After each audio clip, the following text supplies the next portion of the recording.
यूं ही नहीं मैं बन जाता हूं। कुदरत के कोने कोने से खूबियां खोज लाता हूं। गुणवत्ता की गहराइयों का गोताखोर हूं मैं। यूं ही नहीं मैं रजनीगंधा बन जाता हूं। एक ऐसा मैंडेट जिसमें कि ऐसा लग रहा है कि जिसे जीत मिली है वो चाह करके भी जश्न नहीं मना रहा, और जो हार गया है उसकी खुशी देखते बन रही है। क्या ही कमाल का मैंडेट मिला है ममता काले जी। रंजीत जी धन्यवाद। मुझे ऐसा लग रहा है कि इंडिया अलायंस और खासतौर पर राहुल गांधी ने ये जो डायलॉग है बड़ा सीरियसली ले लिया है कि हार कर जीतने वाले को बाजीगर कहते हैं। अच्छा। अरे मतलब हालत खराब है लेकिन उसके बावजूद बड़ी बड़ी बातें कर रहे हैं। और दूसरी, मैं ईवीएम के बारे में एक बात कहना चाहती हूँ। बेचारी वो ईवीएम जिसको इन्होंने मुन्नी से ज्यादा बदनाम कर दिया था, उसके लिए अब ये गाने गा रहे हैं कि हमें तुमसे प्यार कितना। आप देख रहे हैं ना, मतलब ऐसे तो गिरगिट भी रंग नहीं बदलता जैसे इन तमाम लोगों ने बदल करके रख दिया है। और आज देखिए संविधान की बात कौन कर रहा है? वो लोग कर रहे हैं जिन्होंने सबसे ज्यादा इस देश के अंदर संविधान की अवहेलना भी करी और धज्जियां भी उड़ाई। अब आपने अभी देखा कि ममता बनर्जी ने बोला है कि मुझसे तो कांग्रेस पार्टी ने अभी तक संपर्क ही नहीं किया। इंडिया अलायंस की यह हालत है कि सारे के सारे लोग अलग अलग अपनी प्रेस कॉन्फ्रेंस कर रहे हैं, मतलब पीसी एक साथ नहीं कर रहे हैं। ममता बनर्जी से अभी तक कांग्रेस पार्टी ने बात नहीं करी है और ये कह रहे हैं हम सरकार बनाएंगे। ये मुंह और मसूर की दाल। अब आप ये सोचिए, मैं आपको ये बता रही हूं डंके की चोट पर रंजीत जी, कि इनमें तो अभी सर फुटबल होने वाला है ये लेकर के कि एलओपी कौन बनेगा, किस कहां से होगा। जो सिंगल लार्जेस्ट पार्टी होगी उसको भी ये नकार देंगे कि भैया हमने तो मिलकर चुनाव लड़ा था। ये हालत। और एक और जरूरी बात, वो जेल के बदले वोट वाले एक नेताजी थे ना जो दोबारा चले गए जेल, वो कहां हैं? उनका तो कुछ पता ही नहीं है।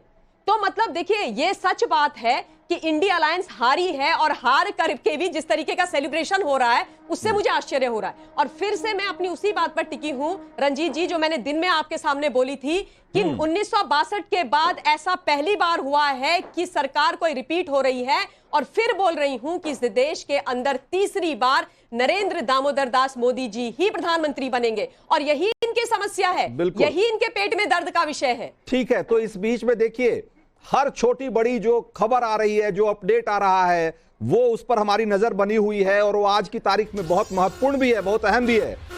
अभी ममता बनर्जी ने एक और बयान दिया है और उन्होंने कहा है कि मैंने राहुल गांधी को बधाई संदेश भेजा, लेकिन राहुल गांधी ने अभी तक जवाब नहीं दिया है, शायद वो बिजी होंगे, ऐसा उन्होंने कहा। ये तंज में कहा या वो ऐसा कहना चाहती थी पता नहीं, लेकिन उन्होंने कहा है कि जो संदेश उन्होंने भेजा उसके जवाब में राहुल गांधी ने कुछ नहीं कहा। तो क्या राहुल गांधी इस बात से खफा है ममता बनर्जी से कि उन्होंने बंगाल के चुनाव में साथ लड़ाई नहीं लड़ी, या इस बात से खफा है कि 1 जून को जो उन्होंने बैठक बुलाई थी उसमें वो नहीं आई, या इस बात से खफा है कि वो हर मौके पे जब भी बंगाल की पॉलिटिक्स में या बंगाल के चुनाव प्रचार में जब भी मौका आया उन्होंने कांग्रेस को कोसने में, कांग्रेस को बीजेपी की बी टीम बताने में कोई कसर बाकी नहीं रखी।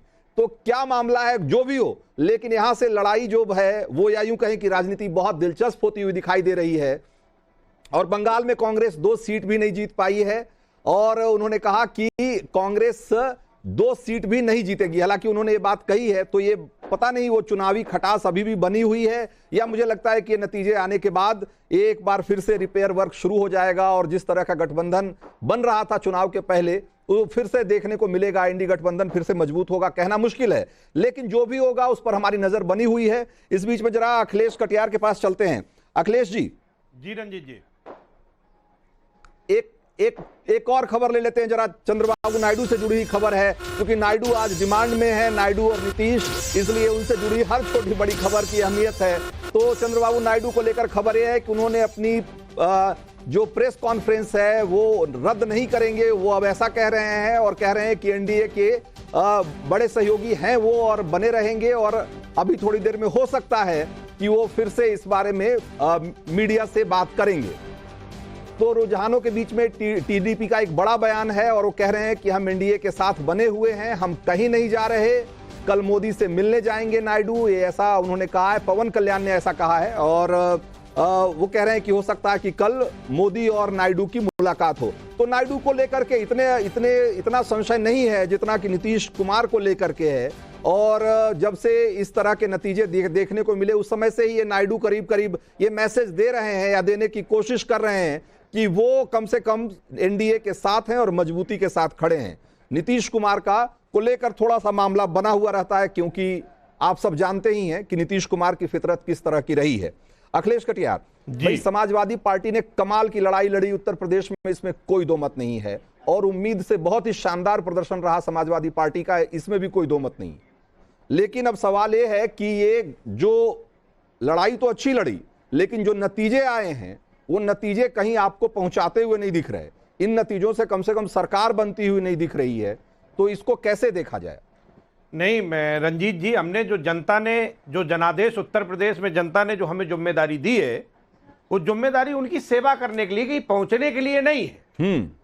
पहली बात। दूसरी बात, बीते 10 सालों में जिस तरीके से इस देश की राजनीति से आपने किसानों के मुद्दे खत्म करके आप राजनीति करना चाहते थे, आप नौजवान के मुद्दे खत्म करके दरकिनार करके आप राजनीति करना चाहते थे, आप कुछ भी करोगे, परीक्षाएं कराओगे, कैंसिल करोगे। हमारे नेता माननीय अखिलेश यादव जी ने कुछ और नहीं कहा।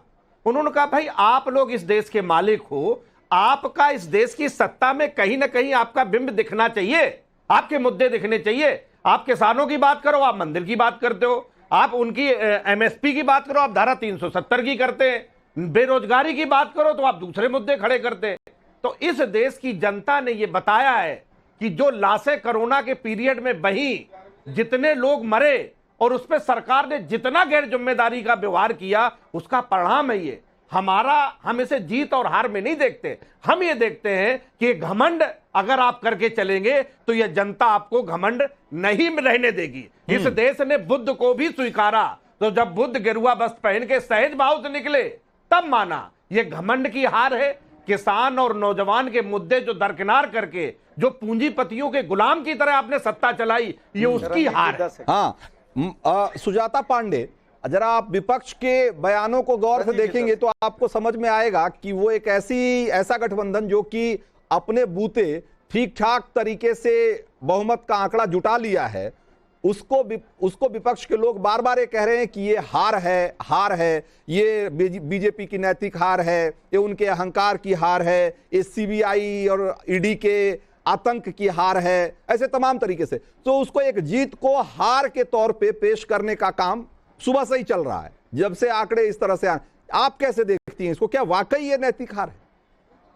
रंजीत जी, सबसे पहले तो ये कहूँ कि दिल बहलाने को गालिब ये ख्याल अच्छा है, क्योंकि ना मोरल विक्ट्री से और ना ही ये मोरल नंबर से संविधान के अनुसार सरकारें बनती हैं। सरकारें जितना नंबर चाहिए 272 वो बीजेपी एनडीए हासिल कर चुकी है। और ये लोग प्रधानमंत्री के इस्तीफे की बात करते हैं, मतलब निर्लज्जता की क्या सीमा होगी रंजीत जी, कि जिस पार्टी को खुद से अभी तक 100 नहीं आए, 100 सीटें नहीं आई हैं, वो बीजेपी पे नहीं, जितना पूरा विपक्ष के पूरे गठबंधन का के जितने आंकड़े हैं उससे ज्यादा नंबर अकेले बीजेपी के हैं। अभी भी बीजेपी करीब, जो चुनाव आयोग के आंकड़े हैं उसके हिसाब से मैं देख पा रहा हूं 241 सीटों पे या तो जीत दर्ज कर रही है या आगे है।